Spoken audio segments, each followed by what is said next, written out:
부동산 신문 읽어주는 공인중개사의 땅사고TV 임동성입니다. 매일경제신문이고요. 부동산 파트입니다. 40년 만에 대침체 지지배배 카나리아에 경고하고 있습니다. 카나리아라고 하는 게 뭐 이렇게 탄광총에서 뭐 카나리아 새가 먼저 깨꼬닥 죽으면 이게 뭐 가스가 새나 보다 뭐 이렇게 해서 야 빨리 탈출하자 이런 거죠. 40년 만에 대침체 지금 카나리아가 미리 지금 보여주고 있다는 거죠. 뭐 작년부터 보여주고 또 뭐 주식이 하락했으니까 주식이 하락한 다음에 부동산 하락하고 지금 부동산이 하락해 가고 있는 거죠. 자, 세종지가 하락률 전국 1위 규제 내 뱉을까? 택도 없는 소리죠. 자, 때린 보증금 70% 다주택자가 보유 전셋집이었습니다. 상위 1% 평균 출제 보유하고 있었다. 집값 20%가 떨어지면 빚갚기 어렵다. 요거는 가장 좀 자세히 봐보겠습니다. 그 다음에 한국경제신문이고요. 부동산 파트입니다. 2030 세입자 올린 빌라왕 전세 사기 터질 일이 터졌습니다. 빌라 전세 살지 말라고 월세 빌라 같은데 싼 데서 오피스텔이나 이런 데서 싼 데서 조그만한 데서 월세로 살고 아파트를 차라리 사라 이렇게 죽다 살았습니다. 집값 반토막 양주옥정 신도시 가보니 반토막 났다 좀 다시 회복됐는가 보죠. 조정되어서 이제 해지되면서 그러나 여기도 똑같을 것이다. 별 의미 없다. 자, 집값이 20%가 떨어지면 빚갚기 어려워진다. 집값이 20% 떨어지면 빚갚기 어렵다. 금리 0.5 인상, 적자 금액 50만원. 영끌 청년, 영세 자영업자 대출 부실 빨간불. 가구당 이자 수지 적자 규모도 비상.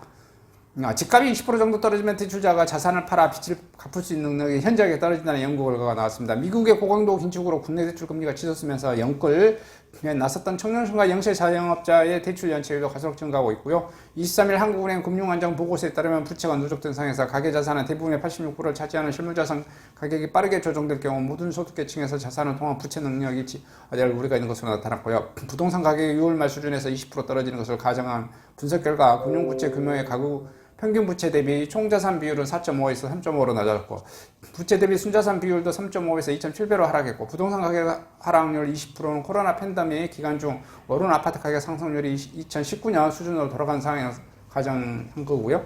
집값의 20%가 조정되면 고위험 가구의 비율도 3.2포인트, 4.3포인트 증가하고 고위험 가구 순부채 규모도 소득 5분위 에서 2배 가까이 1.9배 커졌습니다.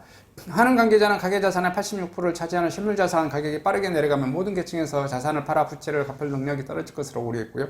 고위험 가구는 총부채 원리금 상환 비율, DSR의 40%, 자산 대비 부채 비율, DTA 100%를 넘는 가구로 소득 대비 원리금 상환 부담이 크고 자산을 모두 팔아도 빚을 다 갚지 못한다는 의미고요.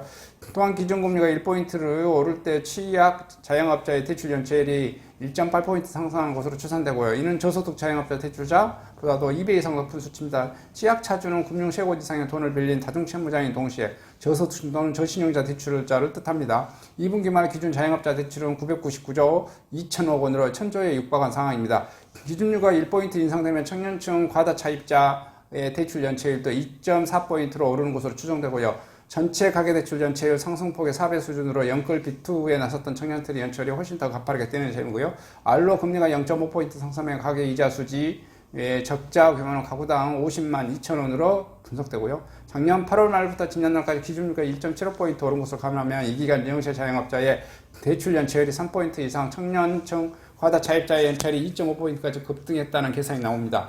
하는 관계자는 가계의 부채 축소를 유도하는 동시에 자산 포트폴리오 실물자산 편중을 완화해 안정적인 수익을 보장하는 금융상품을 정책적으로 확대해야 한다고 하면서 소득관계층 부채 조정 규모 격차가 부의 격차를 심화시키는 문제를 고려해 DSR 규제를 차별적으로 적용하는 방안도 검토할 수 있다고 보고 있고요. 한편 금융 시스템 불안 정도를 보여주는 금융 불안 수지가 지난 3월 8.8로 주의 단계에 진입한 데 이어 8월에는 17.6까지 올랐습니다. 이 지수가 높을수록 금융 불안이 커졌다는 것이고요. 8 이상이면 주의 20 이상이면 6위 단계로 분류됩니다. 금융 불안 지수는 2008년 금융위기 때와 2020년 코로나 사태 초기 두 차례 위기 단계까지 들어섰습니다. 자, 곧 지금 봐보니까 어디까지 올라갔어요? 8.8에서 8월에는 17.6. 그러니까 22면 6인데 22 이상이면 거의 2기 좀 전 단계까지 올라간 거죠. 자, 집값 20% 떨어지면 빚갚기 어려워진다. 라는 소식. 대출이자 계속해서 올라갈 것 같다. 이자율 관련된 소식 전해드렸습니다.